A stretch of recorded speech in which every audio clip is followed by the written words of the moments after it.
Disclaimer, ये मेरा analysis है। निवेश करने से पहले अपनी रिसर्च जरूर करें। Opinions expressed in this video are my personal opinions. Please consult a professional before investing. नमस्कार दोस्तों, आपका इस चैनल पर स्वागत है। आशा है कि आपका दिन बढ़िया चल रहा है। चलिए शुरू करते हैं आज का वीडियो। दोस्तों, बहुत लोगों ने पिछले कुछ दिनों में सिल्वर और गोल्ड में इन्वेस्ट किया हुआ है। 30 जनवरी को ये दोनों मेटल्स क्रैश हो गए। आज मैं इसके बारे में आपको डिटेल में बताता हूं, क्यों क्रैश हुआ, कैसे इंस्टीट्यूशंस ने सिर्फ अपनी बेवकूफ़ी से सिल्वर शॉर्ट किया हुआ था, तो बिलियंस ऑफ डॉलर्स का नुकसान बचाने के लिए आम पब्लिक का चार्ली या कहिए पोपट बनाया, और कैसे बनाया, क्या अब रिकवरी होगी, ये सब जानने के लिए कृपया इसको अंत तक देखें। दोस्तों, शुरू करने से पहले एक रिक्वेस्ट, प्लीज इस वीडियो को सब्सक्राइब और लाइक जरूर कर दें। Thank you. चलिए शुरू करते हैं ये झटके वाला वीडियो। सबसे पहले कुछ कॉमेक्स के बारे में समझते हैं। दोस्तों, कॉमेक्स यानी कमोडिटी एक्सचेंज एक बड़ा यूएस एक्सचेंज है, जहां लोग मेनली मेटल्स जैसे गोल्ड, सिल्वर, कॉपर, प्लेटिनम वगैरह के फ्यूचर्स और ऑप्शंस कॉन्ट्रैक्ट्स में ट्रेड करते हैं। ये सीएमई ग्रुप का हिस्सा है।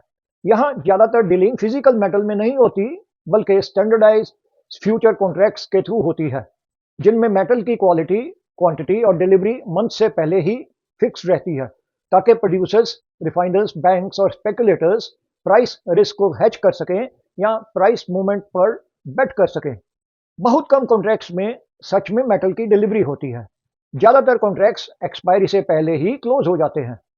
हाई ट्रेडिंग वॉल्यूम और लिक्विडिटी की वजह से कोमेक्स की प्राइसेस दुनिया भर के लिए मेटल्स की बेंचमार्क प्राइसेस मानी जाती हैं, जो माइनिंग इकोनॉमिक्स से लेकर ज्वेलरी और इलेक्ट्रॉनिक्स की प्राइसिंग तक को अफेक्ट करती है।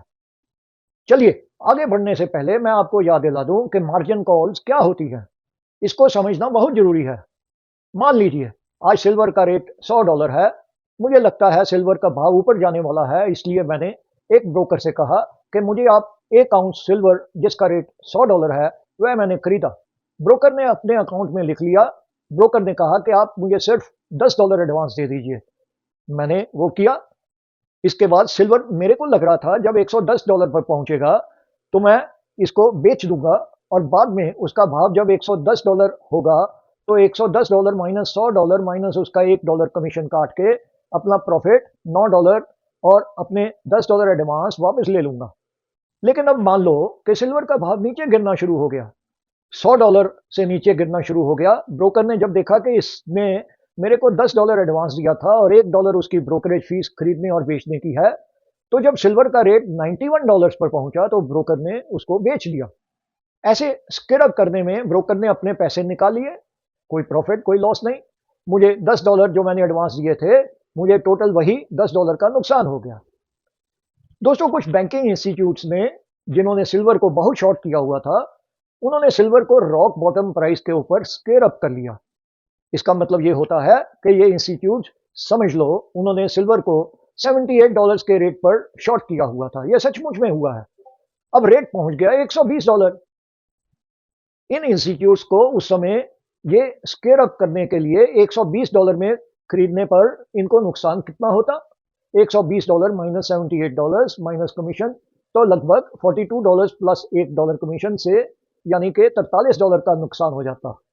लेकिन इन्होंने क्या किया, बड़ा इंटरेस्टिंग है।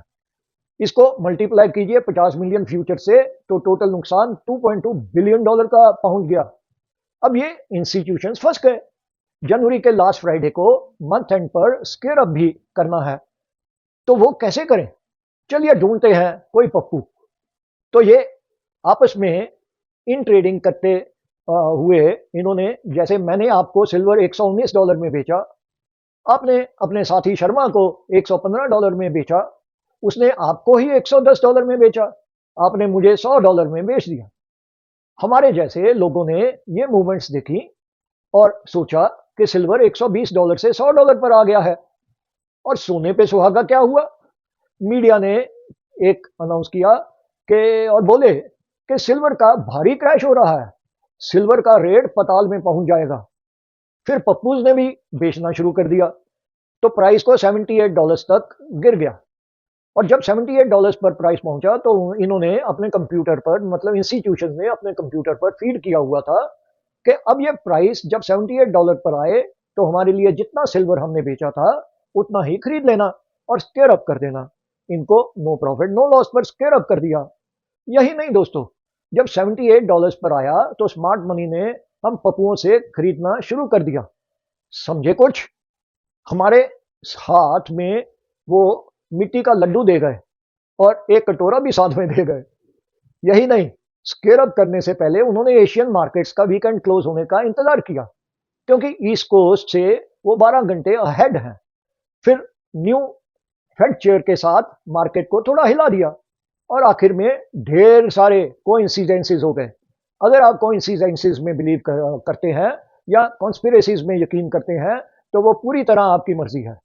लेकिन देखिए, अगर आपके पास सिल्वर या गोल्ड या माइनिंग स्टॉक्स या कोई ईटीएफ या कुछ भी है तो दुनिया के सबसे बड़े सिल्वर क्रैश में से एक 44 ईयर्स में सबसे बड़ा अभी अभी हुआ, 35% गिरावट के साथ। इसको हम फ्राइडे मैसेकर कहते हैं। सिर्फ 24 घंटों में 3 ट्रिलियन का नुकसान।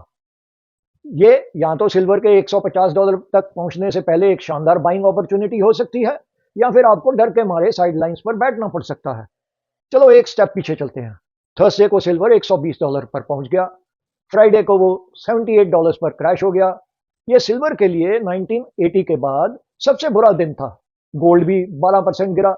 बस मार्केट वैल्यू में ही $3 ट्रिलियन का नुकसान हो गया। लेकिन मेन स्ट्रीम मीडिया आपको ये नहीं बताएगा। ये मार्केट फेलियर नहीं था, ये एक इंजीनियर्ड फ्लश था। हमें इसे ऐसा ही कहना चाहिए। किसी ने इसके बारे में लिखा तक नहीं। यही कारण था कि सिल्वर $78 पर गिर गया, या दूसरे शब्द में ये कहिए कि सिल्वर को $78 तक गिरा दिया गया। तो इस तरह से फाइनेंशियल इंस्टीट्यूशन ने अपने सिल्वर में जो शॉर्ट पोजीशन थी उसे फ्राइडे को बिल्कुल मार्केट के बॉटम पर क्लोज कर दिया, और उसका ब्लेम वो फेड के चेयर पर डाल रहे हैं। मुझे लगा सिल्वर मार्केट में ये क्या हो गया, मेन स्ट्रीम मीडिया हमें गलत स्टोरी बता रहा है, और मुझे लगता है कि आप पूरी स्टोरी जानने के हकदार हैं। तो लीजिए, पूरी बात ये रही। फाइनेंशियल इंस्टीट्यूशंस ने सचमुच फ्राइडे को बिल्कुल बॉटम के पास अपनी सेलिंग की। लंदन मेटल एक्सचेंज या एलएमई दुनिया में सिल्वर ट्रेड होने की सबसे इंपॉर्टेंट जगह मानी जाती है। इसी के साथ एक अजीब सा कोइंसिडेंस हुआ कि फ्राइडे को लंदन मेटल एक्सचेंज की सिस्टम ही ऑफलाइन हो गई, जो काफी स्ट्रेंज लगता है आजकल के इलेक्ट्रॉनिक्स के जमाने में। एचएसबीसी को लंदन प्रीशियस मेटल्स मार्केट में एक बड़ा कस्टोडियन और क्लियरिंग मेंबर माना जाता है, और उनका सिस्टम भी उसी समय ऑफलाइन हो गया। साथियों, समझ गए कुछ? साथ साथ मार्जिन रिक्वायरमेंट भी बढ़ा दी गई, ताकि ज्यादा लीवरेज लेकर ट्रेड करने वाले ट्रेडर्स मार्केट से बाहर हो जाएं या मजबूरी में अपनी पोजीशंस क्लोज करें। अब मार्जिन रिक्वायरमेंट भी बढ़ा दी गई। इसका क्या मतलब? तो मान लीजिए आप $1 लाख के सिल्वर खरीदना चाहते हैं, लेकिन आपको पूरा $1 लाख नहीं लगाना पड़ता। आप बस 10,000 का मार्जिन लगाते हैं 10:1 लीवरेज रेशो में। अब क्रिटिकल बात यह है, मैं बताता हूं मार्जिन रिक्वायरमेंट्स कैसे काम करते हैं, क्योंकि इन्हें वेपन की तरह यूज किया जा सकता है। एक्सचेंज वाले, हमारे कॉमेक्स के फ्रेंड्स, ये मार्जिन रिक्वायरमेंट कभी भी बदल सकते हैं। वो कह सकते हैं अब 10% नहीं, मार्जिन 20% या 30% या 40% चाहिए, और उन्हें पता होता है कि अभी कितना मार्जिन यूज हो रहा है। और जब मार्जिन रिक्वायरमेंट बढ़ा देते हैं तो ट्रेडर के पास दो ऑप्शन होते हैं। पहली ऑप्शन, अकाउंट में और पैसे आप डालिए नई रिक्वायरमेंट्स मीट करने के लिए। दूसरी ऑप्शन, अपनी सिल्वर पोजीशन सेल कर दो, मजबूरी में सेल कर दो। रिस्क मैनेजमेंट ये पोजीशन साइजिंग का गोल्डन रूल है। अब जब सिल्वर $120 पर था तो ज्यादातर ट्रेडर्स फुली लिवरेज थे, सारा मार्जिन यूज कर चुके थे। एक्सचेंज को ये डाटा पता था, क्योंकि इलेक्ट्रॉनिक्स में कुछ छुपता नहीं है। जब उन्होंने एग्रेसिवली मार्जिन रिक्वायरमेंट्स हाइक किए, ट्रेडर्स के पास एक्स्ट्रा मनी नहीं था, तो सबको सेल करना पड़ा, और ये कैस्केड इफेक्ट बन गया। एक की फोर्स्ड सेलिंग से प्राइस गिरती है, ट्रेडर का मार्जिन कॉल ट्रिगर हो जाता है, प्राइस और गिरती है, और सेलिंग चेन चल पड़ती है। ये विशियस साइकिल बार बार चलता रहता है। कुछ क्रिटिकल बातें हैं जो हमें कंसीडर करनी चाहिए। पहला, आखिरकार क्या हुआ, कौन जीता, कौन हारा? बैंक्स ने बॉटम पर अपने शॉर्ट्स कैसे कवर किए? मैसेकर किसने ट्रिगर किया, और असल में कौन फायदा उठा पाया? पर्सपेक्टिव में देखें तो पहला दिन सिल्वर $120 पर ऑल टाइम हाई छू गया, फ्राइडे तक गिरकर $78 रह गया, यानी तो $42 की गिरावट, 35% की गिरावट, और गोल्ड भी 12% गिरा। सिर्फ मार्केट वैल्यू में ही 3 ट्रिलियन का नुकसान, जो कि अमेरिका के जीडीपी का आधा हिस्सा एक दिन में उड़ गया। माइनिंग स्टॉक्स बर्बाद हो गए बिल्कुल। गोल्ड माइनस ईटीएफ 12% गिरा। Global x silver minus ETF लगभग 15% नीचे गिर गया। क्या सारा गोल्ड एंड सिल्वर माइनस के पास ग्राउंड में खो गया, कहीं पे गुम हो गया? नहीं, ये चौथी बार है जब यही पैटर्न दोहराया गया। 1980 में याद है, खैर चलो मेरी उम्र में तो मुझे याद है, सिल्वर थर्स्ट और प्यारे हंट ब्रदर्स, उन्होंने सिल्वर मार्केट को कॉर्नर करने की कोशिश की। सिल्वर $50 तक पहुंची, लेकिन एक्सचेंजेस ने नए रूल लगा दिए। फेमस या नोटोरियस कहिए रूल नंबर 7, जिसके बारे में बात करते हैं। ये बाइंग रेस्ट्रिक्ट कर सकता है, सिर्फ सेलिंग अलाउ की। अगर आपके पास ये पावर हो तो ये कमाल का स्टंट है। सिल्वर उस समय 80% गिर गया। फिर 2011 में post financial crisis rally, silver $49 तक पहुंच गया। सीएमई में 2 हफ्तों में मार्जिन रिक्वायरमेंट्स 5 बार उन्होंने बढ़ा दी। फिर 48% की गिरावट हुई, वही प्लेबुक। दिसंबर 2025 में सिल्वर $84 पर सीएमई ने क्या किया? मार्जिन रिक्वायरमेंट बढ़ा दिया, सिल्वर 13% क्रैश कर गया। मेरी हम्बल ओपिनियन में यह भी इंजीनियर था। मैं किसी पर भी उंगली नहीं उठा रहा। अब जनवरी 2026 में सिल्वर $120 पर पहुंच गया। ट्रंप ने केविन वॉल्श को नया फेड चेयर नॉमिनेट किया, जो ट्रेडिशनली हॉक है और कम मनी प्रिंटिंग का सिग्नल दे सकते हैं। मनी प्रिंटिंग गोल्ड और सिल्वर के लिए अच्छा माना जाता है।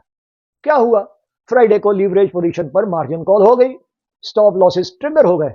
मतलब आपने जो माल खरीदा था भाई, वो बेचा था, उसको आप अब खरीद लो, उसको स्केल अप करो। एल्गोरिथमिक कैस्केड चला और सिल्वर पागलों की तरह क्रैश हो गई। अब तक ये 4 बार हो चुका है। Same pattern, same players, same outcome, बस एक्सक्यूज थोड़ा अलग होता है। अरे नहीं भाई, ये जरूरी है ऐसा करना, ये वो। लेकिन ये सिर्फ फाइनेंशियल इंस्टीट्यूशंस और स्मार्ट मनी के लिए ये होता है। तो कब बाय करना चाहिए? मार्केट बॉटम कैसे पता चले? अगले हफ्ते सिल्वर या तो $55 टेस्ट करे या $100 पर बाउंस करे। कुछ लोग पैनिक सेल कर देंगे। ये दोस्तों बहुत रिस्की है। इसमें ट्रुथ है, लेकिन ये लॉसेस को लॉक कर देगा और फिर आप निकल ही नहीं पाओगे नेचुरली, क्योंकि आपने लॉक कर दिए वो। कुछ लोग फंडामेंटल्स इग्नोर कर टेक्निकल एनालिसिस पर भरोसा करते हैं, लेकिन ये इंजीनियर्ड इवेंट है। टेक्निकल एनालिसिस, इसको आप विंडो से बाहर फेंक दो इस समय के लिए। वॉल स्ट्रीट आपको ये नहीं बताएगा। ये क्रैश ने सिल्वर की सप्लाई प्रॉब्लम सॉल्व नहीं की। इंडस्ट्रियल डिमांड जैसे solar panels, electrical vehicles, AI data centres, ये इंडस्ट्रियल डिमांड तो वैसे की वैसे ही है। मार्केट गिरने पर बैंक्स, कमर्शियल शॉर्ट्स को राहत मिली, उन्होंने पोजीशंस कवर की और सेंटीमेंट रीसेट कर दिया। नेक्स्ट लेग अप से पहले उन्होंने ये रीसेट किया। ये सिस्टम दशकों से ऐसे ही चल रहा है। एक और पॉइंट दोस्तों, डॉलर 1% ऊपर गया। गोल्ड सिल्वर डॉलर्स में प्राइस है। डॉलर स्ट्रॉन्ग मतलब फॉरेन बायर्स के लिए महंगा। जैसे आप इंडिया में हैं, डिमांड इससे गिरती है और प्राइजेस फॉल होते हैं। $1 आज 92 रुपीज में ले, कल को अगर वो 95 रुपीज आपको देने पड़े तो नेचुरली ये फॉरेन बायर्स के लिए महंगा हो गया। ये दुनिया का सबसे क्राउडेड ट्रेड था दोस्तों। गोल्ड पिछले साल 66% ऊपर। Retail traders, hedge funds, institutions सब लॉन्ग थे। क्राउडेड ट्रेड में छोटा कैटलिस्ट भी लिक्विडेशन ट्रिगर कर देता है। Leverage positions, margin calls, stop losses ये हिट हो जाते हैं। एल्गो सेलिंग शुरू कर देता है। और अगर आप ब्रोकर या एक्सचेंज में है जो सारे ट्रेड्स रन करते हैं, तो एग्जैक्ट प्राइस लेवल्स पता होते हैं जहां ये सब ट्रिगर होगा, क्योंकि इलेक्ट्रॉनिक जमाने में ये कुछ भी छुपा नहीं है दोस्तों। तो ये रही सिल्वर की कहानी। मेरी ओपिनियन में सिल्वर कुछ समय में फिर ऊपर जाएगा। हौसला रखा कीजिए। मेटल्स, स्टॉक्स और फॉरेक्स की मार्केट में जो डर गया, वो कहते हैं ना, वो मर गया। हाँ, मार्जिन्स का बहुत नहीं, अत्यंत ध्यान रखिए, क्योंकि अपना पैसा जो है वो 50% के करीब जो इन्वेस्ट किया हुआ है, वो बाकी 50% मार्जिन के लिए कभी भी मुश्किल में आप इस्तेमाल कर सकते हैं। दोस्तों, कमेंट में जरूर लिखें कि आपने क्या सिल्वर और गोल्ड में इन्वेस्ट किया था, और हो सके तो इसका एक्सपीरियंस हम सबके साथ प्लीज़ शेयर कीजिए। और हाँ दोस्तों, अगर ये वीडियो आपको अच्छा लगा हो तो कृपया इस वीडियो को लाइक जरूर कर दे और कमेंट भी देना नहीं भूलें। अपने नज़दीकियों को फॉरवर्ड भी कर दे। दोस्तों, आपसे एक बहुत बहुत हम्बल रिक्वेस्ट है, अगर अभी तक आपने इस चैनल को सब्सक्राइब नहीं किया तो इसे प्लीज़ अभी सब्सक्राइब कर दें। हमें आपके सपोर्ट की बहुत ज़रूरत है। मुझे सुनने के लिए मैं आपका आभारी हूँ। आपका दिन शुभ हो। इस प्रार्थना के साथ दोस्तों, कि आप गोल्ड और सिल्वर में खूब खूब खूब पैसा कमाएं, और अगर लॉस कुछ हो चुके हैं उनको रिकवर करें। इस प्रार्थना के साथ आपसे विदा लेता हूँ। नमस्कार।